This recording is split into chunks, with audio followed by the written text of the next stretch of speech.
Tonight on the Keenen Ivory Wayans Show, music star and actor Donnie Wahlberg, Olympic gold medalist Florence Griffith Joyner, from Buffy the Vampire Slayer David Boreanaz, plus pop singer Gary Barlow performs live.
Well, thank you all. Thank you all. Welcome to the show. You guys go and sit down, relax, have a seat.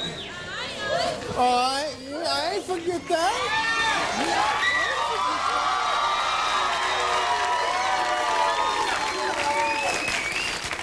So how you guys feeling? All right? Yeah. Well, you know, I thought we'd have some fun today. See, I get to ask people questions all the time. Then once a week, what I like to do is let the audience ask me questions. So we kind of surveyed you guys outside, let everybody ask me something. So anybody got a question? You can go. Well, you do? What's your name? My name is Gretchen. Gretchen? Yes. Where you from, Gretchen? I'm from Long Beach. Long Beach, California? Yes, sir. LBC. That's a nice little dress you have there. Well, thank you. I like coffee. We can tell. Good. And what do you want to ask me? I wanted to ask you, Keenen, which movie would you have liked to been in this year? Let's see. What movie would I have liked to been in? The Pamela Lee and Tommy Jones. I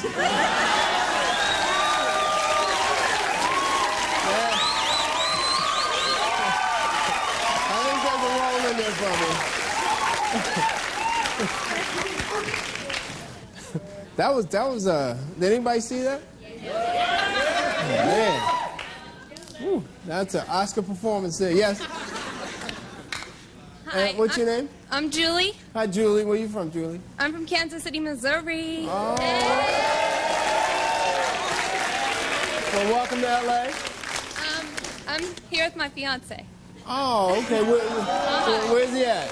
Right here. There he goes. Look at you. When are you guys supposed to get married? February 21st. February 21st. Oh, wow, dog. Your clock is ticking. Ticking. You know, it's almost over. February 21. No, it's just begun. Oh, she said.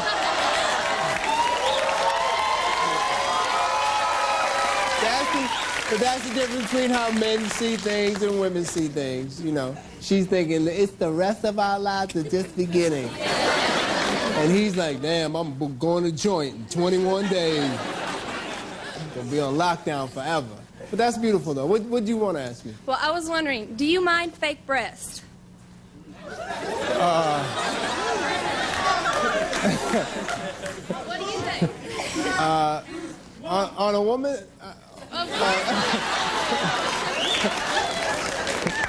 know, a woman is all right, yeah. No, I mean, I don't know. I mean, fake breasts. As Miss 44D back there going.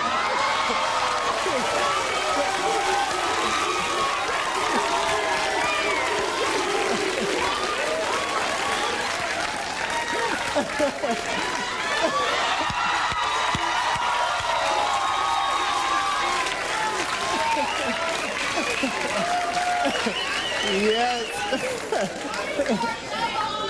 I hear you, baby. I hear you. Everybody's not quite that blessed. You go, girl. How you doing, bro? What's your name? How you doing? My name is Marcus. Marcus? How you feeling, Marcus? I'm doing all right. You can pull the mic up. I'm good, kid. I'm good, bro. Where are you from, Marcus? I'm from Berkeley, Oakland, California. Up Oh, north. okay. The Bay, the Yay. Wait. Are you from Berkeley or are you from Oakland? I'm Because from there's no Berkeley. thing as Berkeley, Oakland, California. You would be surprised how many people never heard of Berkeley, so I say Oakland because people usually heard I know, of because Oakland. you was trying to sound like you got a little flavor. Oh, yeah. I'm from Berkeley, Oakland. That's like somebody talking about, I'm from Beverly Hills, Compton, you know. Yeah. That don't go together. What do you want to ask me, Marcus? Yeah, I was wondering, what would be the first thing you would save if your house was on fire? What's the first thing I would say if my house was on fire? I'd save my ass, that's all. Ain't nothing in there I need. I'm out. I don't understand people who go back for silly stuff like the cat or... Yeah, I would just have a crispy cat. I would... No, because usually the animal is smart enough to get out on his own, so you don't need to go back for that. Just me. Who else? Who else? Hello. My question is, What's your name, man? Paul. Paul? Yeah. Uh, Los where- Angeles. Where you from, Paul? Los Angeles. L.A. Paul Sanchez. Are you Latin or black or? Yeah, I'm Puerto Rican. Oh, you Puerto Rican. So you kind of both. You kind of got both things happening. Yeah. That's cool. Yeah, That's cool. Yeah. So how long you been out here? This is all my life. Oh, you from L.A.? Yeah. Wow. Native. So you're like the only Puerto Rican I know in Los Angeles. Are there a lot of Puerto Ricans in Los Oh Angeles? yeah. Oh yeah. Really? Oh, okay. Y'all just gotta represent a little bit. That's something. So, what you want to ask me, Paul? My question is, what is the first thing that you look for in a woman? Okay. First thing I look for in a woman would be Adam's apple.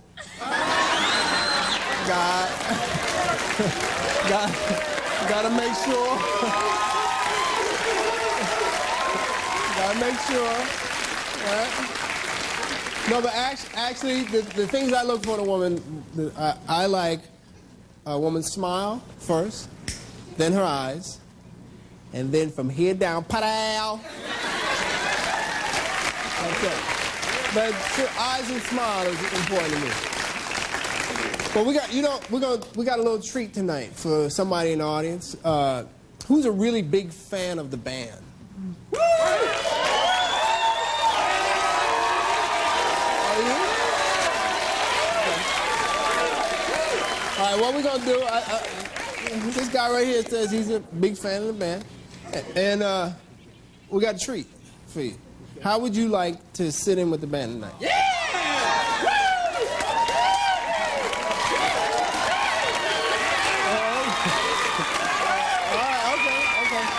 Let me have a microphone for a second. Come on up here. Let me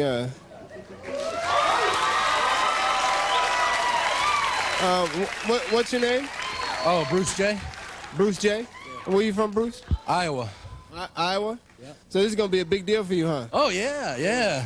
And all the folks in Iowa gonna get to see you? Yeah! All right. Well, come on with me. Come on with me. Let's come on up here. Watch yourself. Watch your step coming up. All right, let me introduce you to everybody. This is Gwen, Say hi to Gwen. And that's Linda over there. Hey, how's it going? And this is Dominique right here. Hi. Hello? And that's Shonda, and that's Shawnee right here. So why don't you have a seat right here, right in that stool right there. And do you play? Do you who's doing sound effects out there? Now, do you play an instrument? Yeah. Yeah. You play trumpet? Yeah. Well, we don't have any trumpets tonight, but do you think you play cymbal? Sure. All right, he's gonna play cymbal for us tonight. And all I need you to do is sit there.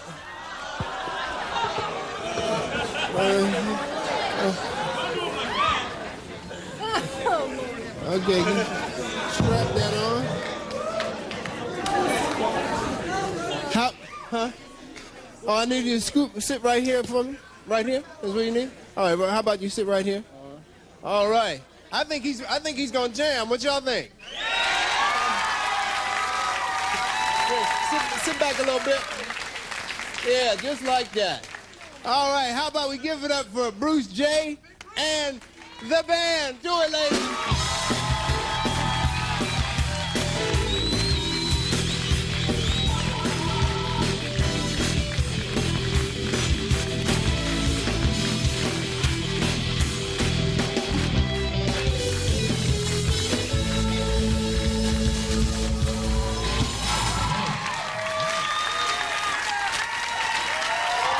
Good job.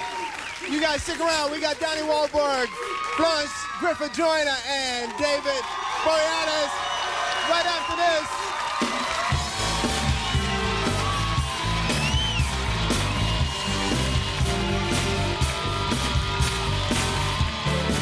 The Keenen Ivory Wayans Show is brought to you by Adidas.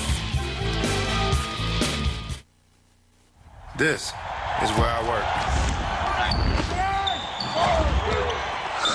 These are my co-workers. Those are my customers. And that's me. Employee number 8. I make baskets. Man, this is scarier than open heart surgery. Open heart surgery? You know, I was thinking of voting to make that a stamp. Please. The Interstate Highway Systems Act would make a much better stamp.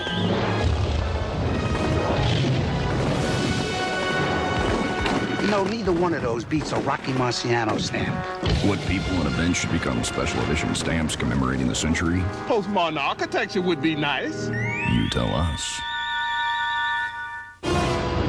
No one has survived to tell them what happened on this ship. There's something down here! Now, the only question is... They're wiping us out one at a time. Who's next? Uh-oh.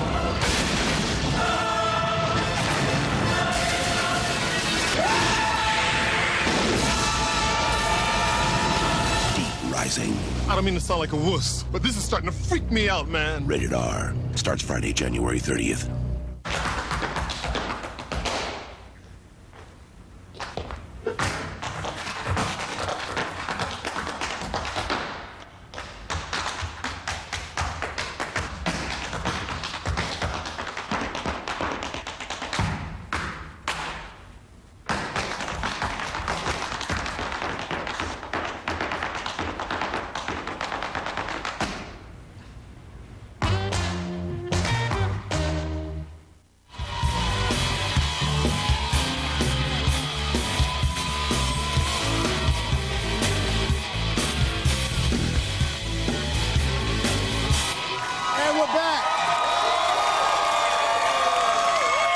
Now, my first guest sold over 50 million records as a member of New Kids on the Block.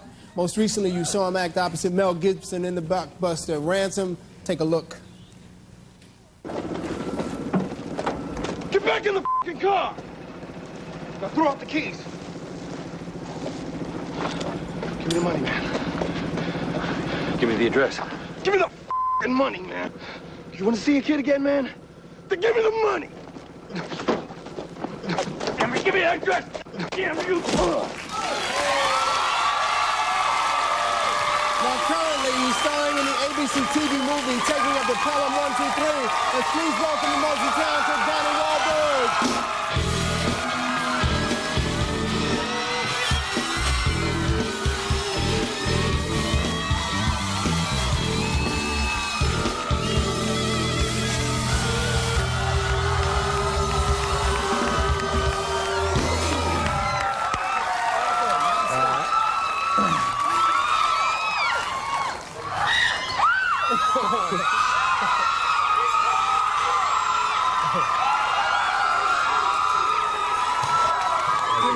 Thank you. I gotta tell you, the first thing I noticed when I went backstage to meet you is the new look. It's definitely like, because I remember when I did the American Music Awards, you guys were on the show, and you was like, you were out there. You were out there. Well, that was the later stages of the band. You got a new look since then, too. Oh, though. yeah, definitely, definitely. Yeah, I had the shiny tuxedos on and on. Yeah. Well, you actually, when you introduced us, you had a little purple Liberace thing going. Yeah, it was nice, though. It was nice. It was nice. But that's actually funny, because my mother, she always plays that tape. It's actually like, it was one of our last major performances on television, and it was during the Gulf War, and you know, everybody at the show was wearing like American flags and whatnot, and I thought it was kind of strange myself that, you know, everybody was like supporting a war, you know, especially musicians, because musicians historically have been the most outspoken for peace and whatnot. So I wore a t-shirt that said "War Sucks," and you know, and we had sort of, New Kids had been sort of going through a lot of turmoil with the media and whatnot at the time. So we just went on and did a performance that was like just saying basically, kiss my ass to everybody. You know what I mean? We were just tired, man. And I remember that. Yeah, and it's funny because my mother who loves to play tapes for people when they come over the house, she always plays the tape of that, because at the end of the performance, the camera just goes to your reaction, and I just finished swearing and slamming the microphone down, and the camera just goes to you, and my mother she just loves that moment. She just, you gotta see Keenen and see his face, you know. It's a pretty funny moment. Yeah, so. I was like, what the? I was like, yo, they've lost their mind. It was definitely out there. But go ahead. No, I was gonna say, but I mean, you know, you guys, as a group, were one of the biggest groups in history. I mean, you sold 50 million albums. You made like $115 million, and all at a relatively young age. You know, and I'm sure that you know can get to you after a while. Well, you know, I just remember what, you know, my father, when I first started to sing, and when I first joined up with New Kids on the Block, I spoke to my father about it, and I said, you know, look, I'm gonna sing, and he was like, what? And I said, I'm gonna sing. I'm gonna join this group and sing. We're gonna dance and do shows. And he said, well, the only advice I have for you is, you know, don't change, because if you change, I'm gonna kick your ass. and you know, that always stuck in my head. You know, it was really important to me not to change. You know, to try to stay in touch with my friends and try to stay in touch with, you know, the stuff that made me who I was. You know, and it was hard, but. You know, with all the fame and hysteria, but we just tried to roll with it. All the guys in the group just tried to roll with it, have fun, and just remain down to earth. I'm sure you guys had a blast. I mean, I could tell from the female reaction in the crowd. You guys just must have been. What would you say is the most outrageous thing a female fan has ever done? Well, we used to have fans doing everything. I mean, we had fans, you know, climbing up balconies, riding on top of our tour bus, you know, taking their clothes off, like driving on the highway with their clothes off. But probably the craziest thing happened out here. We were playing at Magic Mountain, and it was one of our earlier performances. We didn't really know that we had a lot of fans yet at this point. So we just going to Magic Mountain, thinking we're doing a little show, and the crowd was like, the place was packed, the crowd was going crazy, and in the front they had all these, you know, handicapped kids. It was a special section roped off for people in wheelchairs and stuff, and I went down to sing to a girl in a wheelchair, and she jumped out the wheelchair and attacked me and grabbed me and, you know, climbed up on stage with me, and she's running around, and you know, as it turns out, she faked the whole thing. You know, she got the credentials and stuff and came in, and that's pretty cool. I heard you actually hung out with her? Yeah, well, you know, I always tried to keep keep it, you know, with fans and stuff, I always tried to act as if that was me. You know, if I was like when I was little, I loved Run DMC, you know what I mean? You know, I sort of acted like, well, you know, what would I have done to go see Run DMC, and what would I have hoped to have happened had I met them? And for a girl like that who would go through all that trouble just to try to meet me, I mean, you know, I grew up on food stamps with no money, with nothing. Me and my 8 brothers and sisters. I mean, so you just had to hit it, you know? Nah, well, I mean, what would I have wanted? you know, I'm teasing. Well, now, you know, we did a little bit. Oh yeah, I know you guys had a good time. But now, I mean, you know, you're making a transition into acting now. I saw Ransom, which was a great performance. It was part of the ensemble, but definitely a standout, you know. It was really good, really good. And now this new project you're doing is Taking of the Pelham 1, 2, 3, which I remember was a movie at one time, right? Yeah, it's still a movie. You're doing a remake. Yeah, we did a remake of it. The original movie starred Walter Matthau, Martin Balsam, Robert Shaw, and it's a movie I actually saw when I was little with my father. And you know, now the new one has Vincent D'Onofrio, Edward James Olmos, myself, Lorraine Bracco, and it's pretty good. It's an updated version, and it's made for television. So the original was really sort of offensive to women and to different, you know, ethnic groups and stuff like that. So we did it a more of a '90s version where, but it's still pretty violent and pretty raw. I mean, it's a television movie, but we pushed the limits as much as we could to try to keep it true to the original film. Right. I believe it's a takeover of Train. Yeah. That's in New York, the Pelham 1, 2, 3. I think we got a clip. Let's take a look at this. I need you to stay away from the women. And I need you to stay out of my face. Shot people for not obeying me. Well, I guess that's the difference between me and you. See, if I want somebody shot, I'll do it myself.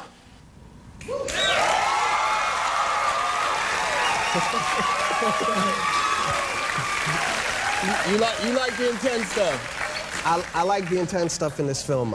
Vincent D'Onofrio, he's done so many movies, and he's not really been recognized by the mainstream. You know, he was actually played Gomer Pyle in Full Metal Jacket, and he was the Bug, the main, you know, the Bug guy in Men in Black. He's done so many movies, and he was just incredible to work with. Yeah, well, you're doing it right, man. Thank you. You're taking your time, you're picking the right projects, and you know that. Anytime you put the work in, it's going to pay off. Well, I learned at an early age, you know, hard work pays, and, you know, whatever I do, whether it's, you know, performing, producing records, writing songs, or acting, which I'm doing now, I'm always going to give it 100%. Now, what about on the music side? Are you going to be doing anything else? Music right now is sort of like, acting was what I did before New Kids on the Block. I actually, you know, studied theater in high school for 4 years, and I sort of put it aside to do the music stuff. So I'm sort of getting back to that now. But music is always going to be inside me. I have a studio in my house, and I'm actually producing songs for a couple of the guys from New Kids on the Block. Well, I have something that I know is going to make you laugh. I found this. This was part of the merchandising.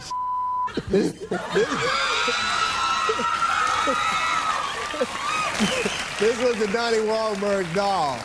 And you have a really big fan sitting right over there, so if you give it to her after the show, I'm sure she'd appreciate it. All right. You guys be sure to check for Donnie Wahlberg on the Taking of the Pelham 1, 2, 3, February 1st on ABC.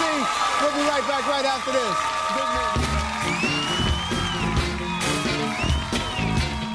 Coming up on the Keenen Ivory Wayans Show, track superstar Florence Griffith Joyner from Buffy the Vampire Slayer, David Boreanaz, plus pop singer Gary Barlow performs live, so stick around, we're coming right back.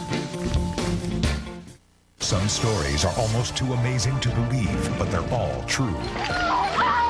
The world's most incredible animal rescues, too. Tuesday at 8 on Fox 11. Fox Undercover, the first of bus stalkers seducing kids on the internet, to sting doctors in a health scam, to take you inside LA's most violent gang. Others may try to imitate, but only Fox Undercover hits the streets. For groundbreaking, award-winning investigations on Fox 11 News at 10. he was their #1 assassin. Which brings us to your task. But there was one job he wouldn't do. So you didn't want to shoot a kid? He made his choice. Now he's their #1 target. What did you get me into? International action star Chow Yun-fat, Mira Sorvino, The Replacement Killers. Rated R. Opens everywhere February 6th.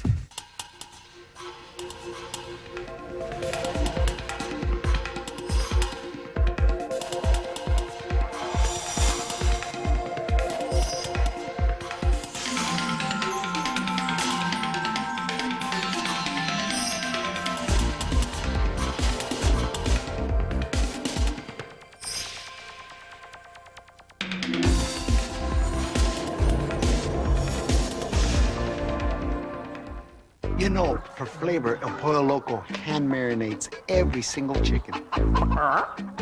They hand rub them with spices. Then flame broils them over an open grill.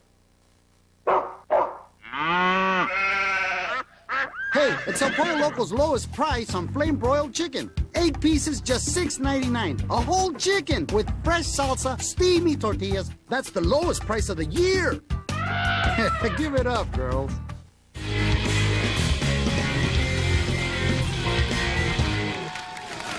All right.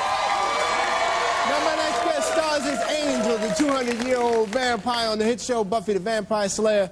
Check him out. What? You shouldn't have to touch me when I'm like this.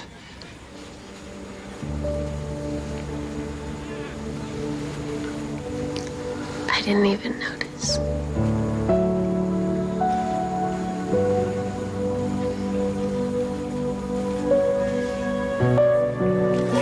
Let's please welcome David Boreanaz.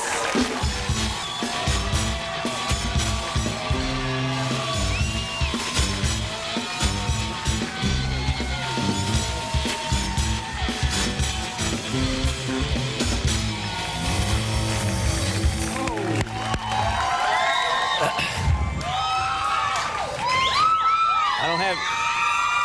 Now, I said your name, and they almost shot through the roof.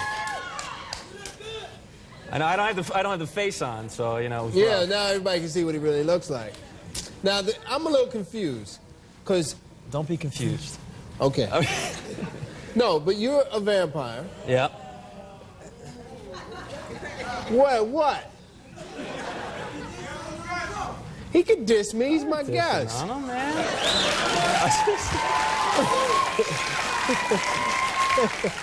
Because you know I'm going to get him back. Exactly. No, I'm not going to let that go. No. But what I was about to say is you play a vampire, and she's the vampire slayer. But I just saw y'all making out. Now, how did that work? Well, right now there's some stormy seas on the set of Buffy. We got together, and we did the dirty deed, and it lifted my soul.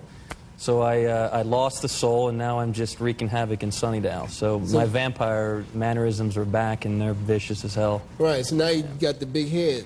I got the big skull thing, and you know, it only happens when I get really upset or pissed off, or you know, and I turn into this evil vampire. And you know, I got to be real upset in order to do it. But you know, it's like that Lou Ferrigno thing. Yeah. Get all Incredible Hulk, and all of a sudden I'm like popping out vampire style. So I know how to control it. It's just a matter of if somebody really, you know, gets me upset, it's going to come out. Now, we had Charisma Carpenter on the show. She's great. She is a doll. She is. She's adorable. Yeah. And was telling us that you guys are like just the coolest practical jokers on your set. Yeah, there's some crazy stuff that goes on during this while we're taping. Last week we were shooting, and there were about 10 extras. There were 10 extra girls, and they were running to Xander for this scene.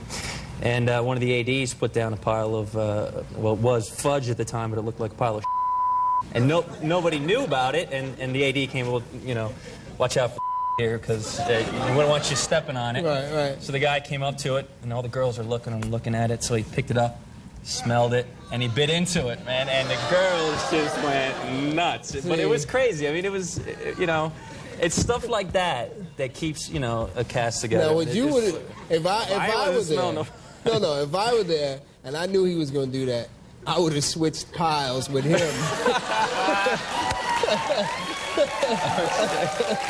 See where that joke would have been on. Exactly.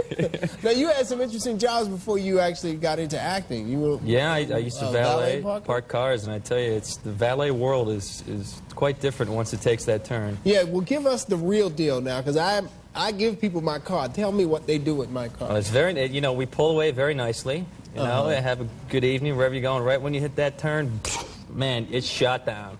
We had like 6 levels, and you just be taking. You know, if you're taking turns and you have people, you know, downstairs running, you know, clocking your speed if you can hit it faster. So it's like, you know, and everything that's happening upstairs, no one's, you know, everyone's, you know, waiting very peacefully for their car. Meanwhile, it's like the Indy 500 down below, Demolition Derby shit. Oh man, I'm freaking now. I see it. But it was wild. But yeah, you know, it was great because we had some celebrities that would pull up. Like I remember Robert De Niro pulled up, and it was 3 years ago, and I had my, I was doing a play. It was the first play I was doing, and I was excited to meet him, and I gave him my playbook, and he signed the front of it and everything. But they don't know what happens to their cars once you take that turn. And then when you come up to give them your car, it's all peaceful. You know. I was driving it real nice and easy. You know, I'm all right. So you know, it's stuff goes on strange. Well, the next time I valet my car, and you're gonna know. I'm gonna know, and when he comes up for a tip, I'm gonna be like, kiss my ass. I know what you're doing with my car. I'm not giving him a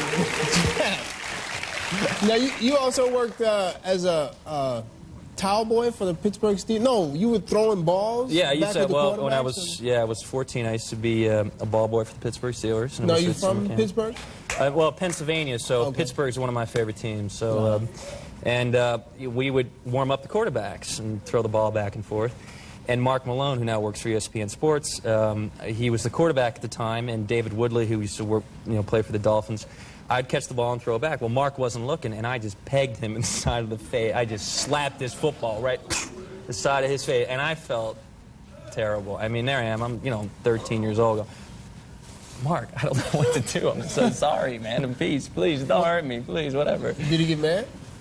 No, he just shrugged it off, you know. Yeah. It was just one of those things, but I felt terrible. I hit the poor guy in the face with a football, man.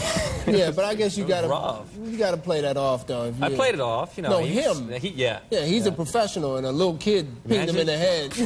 Taking me down. Where's the ESPN cameras? This guy. Now, but I heard you almost did get beat down because you was playing jokes with somebody that you had no business playing jokes with. Yeah, we used to wrap towels, and in the towels we'd put a jock strap, and we'd put socks, and every player would get this towels and their socks and playing. So we had this one mean offensive lineman. He didn't talk to anybody. He was just brooding face. He used to be a helicopter marine gun pilot guy.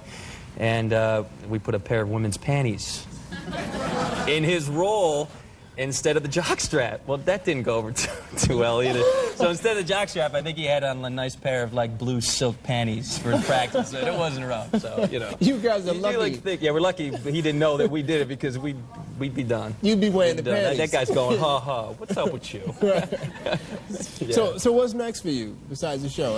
Anything else? You know, I don't really kind of look into the future. I just kind of concentrate on my work and remain truthful and honest and just focus on what's happening now because it's really about what's happening now. You can't really look down the line. I'm blessed to be where I am, man. I'm fortunate and having a great time. Well, good. It's a pleasure meeting you. Thanks for coming by. Man. You guys be sure to check out David Boreanaz, Buffy the Vampire Slayer, Tuesday nights on the WB. We'll be right back right after this.